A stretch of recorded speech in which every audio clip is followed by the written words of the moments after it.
சாந்தி 26/8/2026 புதன்கிழமை. வாணி தரும் வசந்தம். இனிமையான குழந்தைகளே, நாங்கள் எங்களுடைய யோக பலத்தின் மூலமாகவே பாரதத்தை சொர்க்கமாக ஆக்குவோம். அங்கு ஒரு தர்மம் ஒரு ராஜ்யம் இருக்கும் என நீங்கள் உத்தரவாதம் கொடுக்கின்றீர்கள். மாயின் மிக பெரிய தடை என்னவென்றால், தேக அபிமானத்தில் கொண்டு வந்து ஒருவர் மற்றவரின் பெயர் உருவத்தில் சிக்க வைப்பதாகும். எந்த குழந்தைகள் இந்த தடையிலிருந்து பாதுகாப்பாக இருக்கின்றனரோ, மாயா வலையின் பிடியில் இருந்து தப்பிக்கின்றனரோ, அவர்கள் மிகவும் அதிசயம் செய்து காட்டுகின்றனர். அவர்களின் புத்தியில் சேவைக்கான புதிய புதிய சிந்தனைகள் ஓடிக்கொண்டே இருக்கும். ஆத்ம அபிமானியாகும்போது சேவையில் முன்னேற்றம் ஏற்படும். தந்தை ஆன்மீக குழந்தைகளுக்கு ஸ்ரீமத் கொடுத்து கொண்டிருக்கின்றார். மிக குறைந்த சமயத்திற்குள் நாடகத்தின்படி அனைத்து காரியங்களும் நடைபெற வேண்டும். நாம் ராவணபுரியை கிருஷ்ணபுரியாக ஆக்குவோம். உங்களுக்கு இந்த பாரத பூமி மிகவும் பிடித்தமானது. ஏனென்றால் இந்த பாரதமே சொர்க்கமாக இருந்தது. இந்த பாரதத்தை ஸ்ரீமத் படி சொர்க்கமாக ஆக்க வேண்டி உள்ளது. உலகாய்த மனிதர்கள் தங்களுக்குள் அமர்ந்து பாரதத்தை எப்படி முன்னேற்றலாம் என்று ஆலோசனை செய்து கொண்டிருக்கின்றார்கள். பாரதத்தில் எப்படி சுகம் அமைதியின் ஸ்தாபனை செய்வது என்று நாமும் நமக்குள் கலந்து ஆலோசிக்க வேண்டும். நீங்கள் கூட ஆன்மீக பாண்டவ அரசாங்கமாக இருக்கின்றீர்கள். இது பெரிய அரசாங்கமாகும், ஈஸ்வரிய அரசாங்கமாகும். இப்போது தந்தை உங்களை வெளிப்படைய செய்திருக்கின்றார். நீங்கள் மற்றவர்களை வெளிப்படைய செய்ய வேண்டும். சில சமயம் மாயின் தாக்கம், சில சமயம் ஈஸ்வரனுடையது, சில சமயம் சேவை நன்றாக வேகத்துடன் நடக்கின்றது.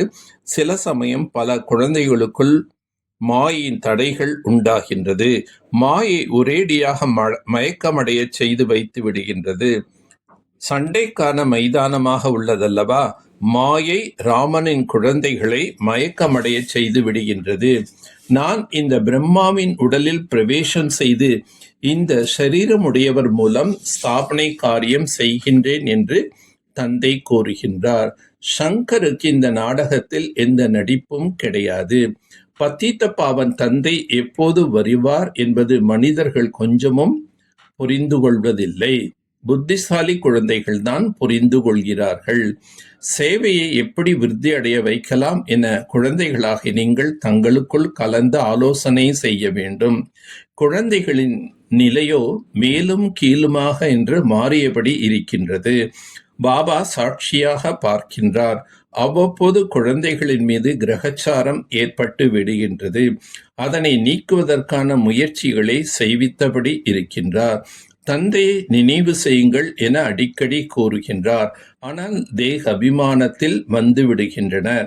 யார் உயர்ந்த பதவி பெற வேண்டியவர்களோ அவர்கள் எப்போதும் சேவையில் ஈடுபட்டிருப்பார்கள். அதிர்ஷ்டத்தில் இல்லை என்றால் முயற்சியும் செய்ய மாட்டார்கள். சத்தியுகத்தில் இருப்பது தெய்வீக சம்பிரதாயம், கலியுகத்தில் இருப்பது அசுர சம்பிரதாயம். நாம் தான் அசுர சம்பிரதாயத்தினர் என்று கொஞ்சமும் புரிந்து கொள்ள முடியாத அளவுக்கு மனிதர்களின் புத்தியானது தமோ பிரதானமாக ஆகிவிட்டது. இந்த எல்லைக்கு அப்பாற்பட்ட நாடகத்தின் நடிகர்களாக இருந்தும் நாடகத்தின் முக்கிய நடிகர்கள், இயக்குனர் மற்றும் நாடகத்தின் முதல் இடை கடை பற்றி அறியாமல் உள்ளார்கள்.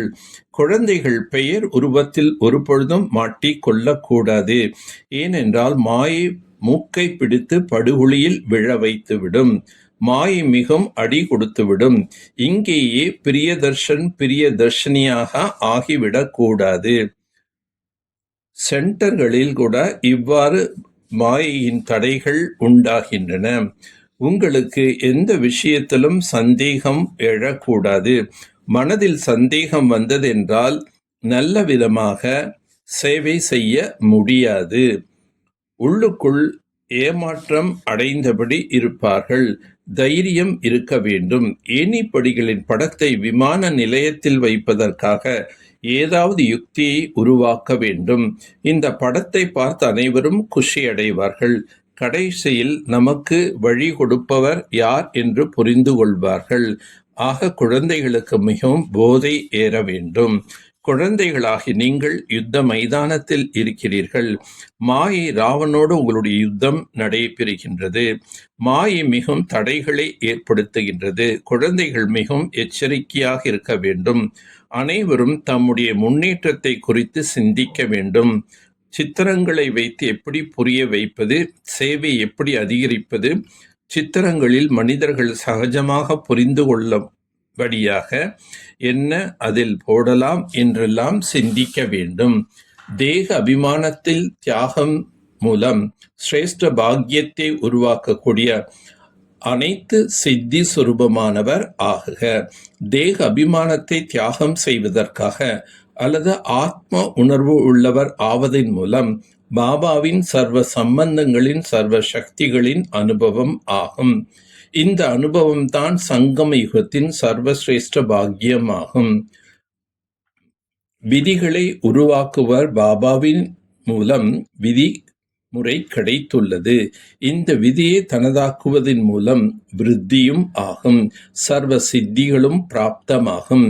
தேகதாரியின் சம்பந்தம் அல்லது சிநேகத்திற்காக தனது கிரீடம், சிம்மாசனம் மற்றும் தனது ஒரிஜினல் சொரூபம் அனைத்தையும் விட்டுவிட்டீர்கள் எனும்போது பாபாவின் அன்பில் தேக அபிமானத்தை தியாகம் செய்ய முடியாதா?